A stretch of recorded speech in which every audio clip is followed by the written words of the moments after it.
finesse.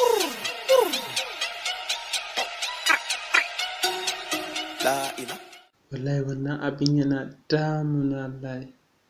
Ya za a ce wai duk lokacin da zan yi subscribing and duk lokacin da zan uploading status videos sai na rinka wannan kwatin na 30 seconds din. Shit, this is a fucking shit.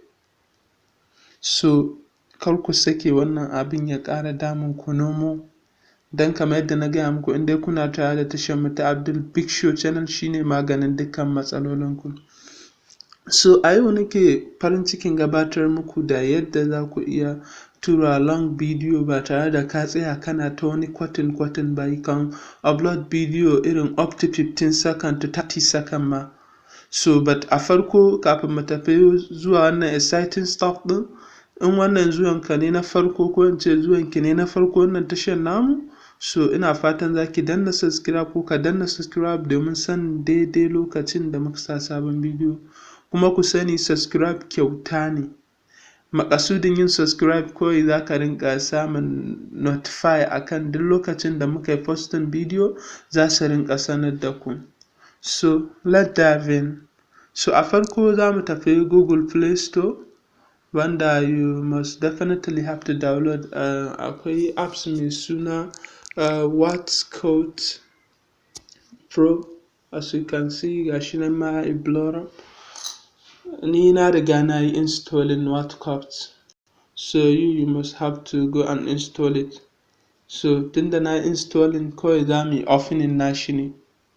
So, kuna gani irin platforms ɗin da za ku iya yin sharing bidiyon ku. So, as you can see, in kuka shiga zai nuno muku page kamar haka. Sannan kuma bayan wannan zai nuna muku duk bidiyon ka da yake ciki ne a jere. Sai ka choosing wanda kake so. In ka choose wanda kake so, no, suna so mu rating ɗinsu. We want until we see how it works. So, za ku gani za ka iya kwatin nashi duk yadda kake so. Za ka iya misali in a fim ne ma za ka ciri wani ɗan guri da kake so ka sa a status ɗinka za ka iya. Sannan kuma in bidiyon ma duka kake so, kun ga yanzu bidiyon mu 7.52 megabyte ne. So, and then megabyte ɗin is 112. Amma minutes ɗin kun ga 7.52. And then I can upload it as status. So, sai mu ce a ɗauka na gama. Kun gani? Sai kuma sai ga platform ɗin da za mu iya sharing nashi status ne Instagram da sauransu. So, sai mu tafi status ɗin da akan shi muke magana.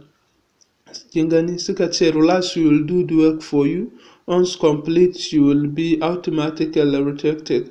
So, wannan kwatin ɗin maimakon kai ta yi ko da bidiyo ya kai 30 minutes ko 15 minutes. So, su za su ma. Kun ga yanzu already sun gama. Sai ka choosing a ina kake so ka sa shi. Kun ga a status kenan za mu sa. To, kun ga duka sun yi kwatin nashi. Kawai kana danna tafiya shi kenan zai tafi ne direct. Za ka ga duk wannan kwatin ɗin ba ka buƙatar ka yi shi.